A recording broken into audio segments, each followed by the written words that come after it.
Once again this week, we're going to approach the gospel reading, and we're going to do that with an attitude of curiosity, similar to how we began with the reading last week. So we're going to start with kind of the who, what, and where, who Jesus is speaking to, what's going on, and where they're going to be going, and then kind of take it from there. So, who is Jesus speaking to? Jesus is talking to the disciples, to the 12. And what's going on? Jesus is kind of meeting with them, right, to get them ready to be sent out on their own. So this is kind of an instruction session for them before they do that. They are the apostles now, those who are sent, and they need to know where to go and what to do. What are they to do? Proclaim the good news. The kingdom of heaven is near. Heal people and cast out demons. The work, really, that Jesus has been doing, they are now called to go out and do as well. And where are they going to go to? Now, this is interesting.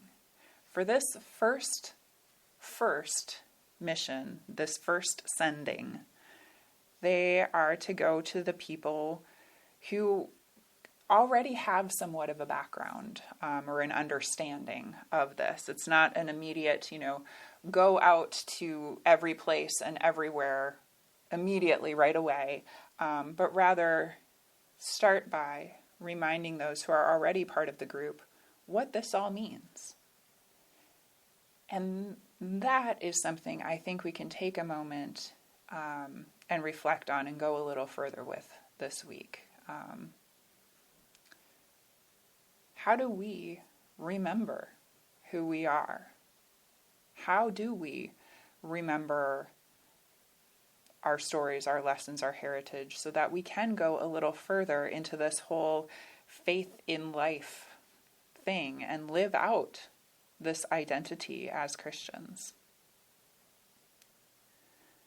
We need to know the stories, the songs, the lessons, where this message comes from, so that we can go a little further the next time we encounter them.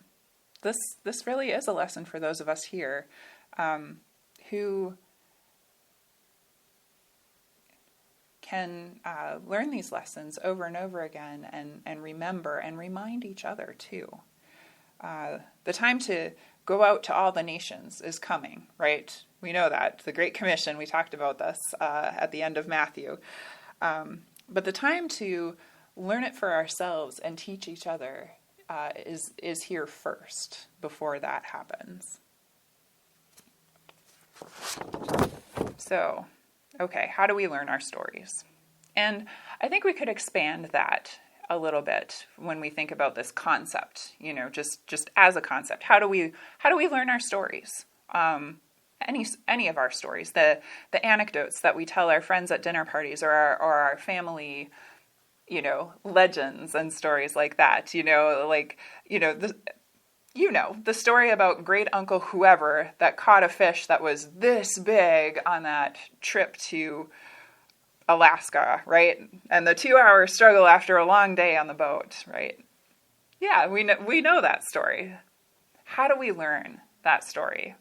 How do we learn our stories? Repetition, right? Whatever that story is in our families, we can probably tell it ourselves because we have heard it so many times. I know I could repeat any number of stories because I've heard them a lot. Stories from my family, stories from this congregation, because I've been told those stories. So we learn what the stories are. And then we learn what those stories mean. All right, first we learn that great uncle whoever caught the fish that was this big.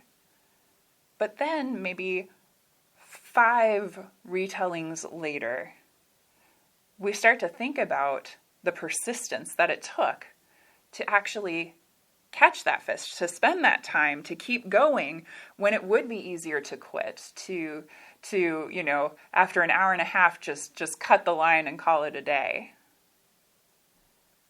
And then, after that realization, maybe 5 or 10 more retellings later, or 5 or 10 years later even, we realize, the planning, the setting of a goal, and taking the steps to achieve it, everything it took to get there out on that boat on this trip in the first place, to decide to do something like this and then to make it happen.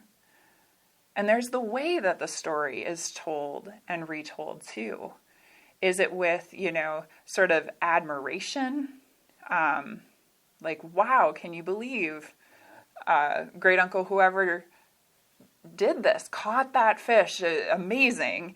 Or maybe there's like some disagreement or some like, can you believe this is what they did? There are other lessons we get from that story and the way in which we tell it and retell it that reveal some of our beliefs and our values too, that are underneath all of that. Stories are important. Our stories are important. They remind us of who we are and how we got to be who we are.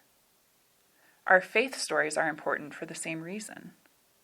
To learn what they are, who is Noah and what happened with the ark, what about the Exodus and Moses and the Ten Commandments, or Christmas or Easter, or Thomas or Deborah or Paul or the Psalms or any other story in the Bible.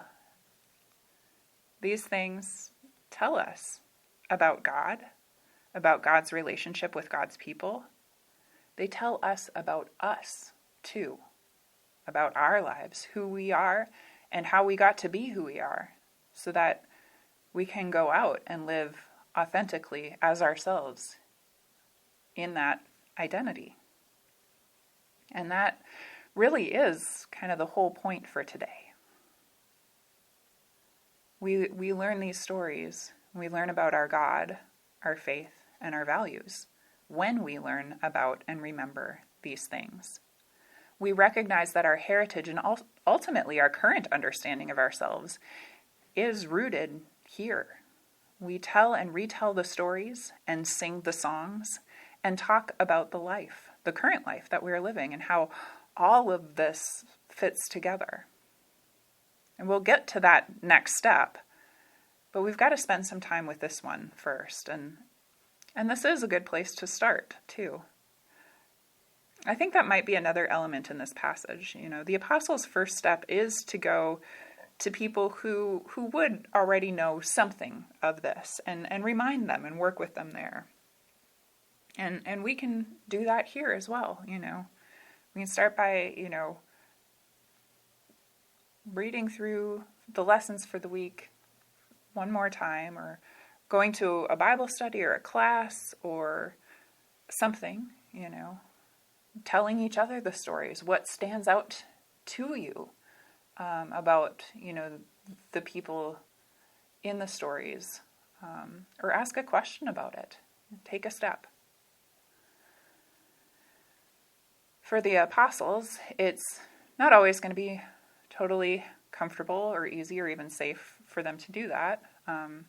There's going to be some resistance when you discover, you go a little further and discover something new, or when the message, kind of challenges the status quo, as we've seen and will see again. But that's the gospel Jesus brings. It changes the world. It transforms things, as we also see again and again. But that is our message for ourselves for today. The kingdom of heaven is near. Remember and remind each other.